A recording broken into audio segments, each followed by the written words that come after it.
Welcome to the Rim Break Rodeo. We hope this video helps. You start by confirming the app is updated and you're signed in. This avoids preview bugs. Next, pick the media you want to test from your camera roll or capture it now. Open the Story Composer by swiping right or tapping the plus and choosing Story. Once the editor loads, you'll see layering controls and stickers. Make sure to switch to the correct account if you manage multiple profiles, because previews are account-specific and settings don't transfer automatically. You now assemble the story visuals. Add layout, stickers, text, music, and any links. While editing, tap the small preview or play button to see timing and animations. If no button appears, long press the media layer to simulate autoplay.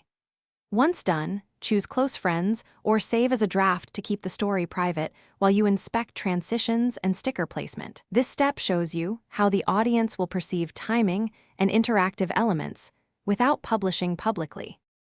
Finish by saving your story as a draft or exporting to your camera roll so you can review on device or send to a test account. If the preview is missing or animations lag, force close Instagram, clear cache, and update or reinstall the app. Make sure background data and permissions are enabled. Finally, test on a secondary account or device to confirm consistent behavior. If problems continue, switch networks to rule out connectivity issues before republishing. Thanks for watching. Consider subscribing if we helped you.